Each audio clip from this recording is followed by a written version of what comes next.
धीरे धीरे global warming हुई, धीरे धीरे टेम्परेचर बढ़ता गया। जब टेम्परेचर बढ़ा, लाखों वर्ष टेम्परेचर को बदलने में लगा। मध्यपाषाण काल आते आते टेम्परेचर कुछ ऐसा हो गया, अब ये बर्फें पिघलने लगी और इन बर्फों के पिघलने से, याद रखेगा, इन बर्फों के पिघलने से नदियां बनी। इसीलिए नदियों के बनने की प्रक्रिया मध्यपाषाण काल में हुई थी। आपको पता है, जब नदियां बनी तो जाहिर सी बात है समतल मैदान बनेंगे, और जब समतल मैदान बना, कृषि वहीं पर होगी। आखिर क्यों दुनिया की सारी सभ्यता नदियों के किनारे ही पाई जाती है?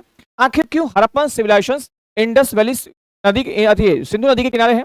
मेसोपोटामिया की सभ्यता मेसोपोटामिया के किनारे क्यों है, नदी के किनारे? नाइल रिवर के किनारे नील नदी की सभ्यता क्यों है? ठीक है, ये तमाम सभ्यता नदियों के किनारे इसलिए डेवलप हुई कि इन सभ्यताओं के डेवलप होने के लिए सबसे पहले एक अस्थायित्व की आवश्यकता थी। मनुष्य के जीवन में अस्थायित्व सिर्फ और सिर्फ आया तो वो एग्रीकल्चर के खोज से आया। और एग्रीकल्चर की खोज, याद रखेगा, एग्रीकल्चर की खोज जो है वह कब हुई? वह नवपाषाण काल में हुई। क्यों नवपाषाण काल में एग्रीकल्चर की खोज हुई? क्योंकि मध्यपाषाण काल में नदियों का निर्माण हुआ, समतल मैदान बने, और जब नदियों का निर्माण हुआ, समतल मैदान बने और तापमान में परिवर्तन आया, थोड़ा गर्मी हुआ, तो जाकर के इन पेड़ पौधों को सर्वाइव करने वाली टेम्परेचर बनी।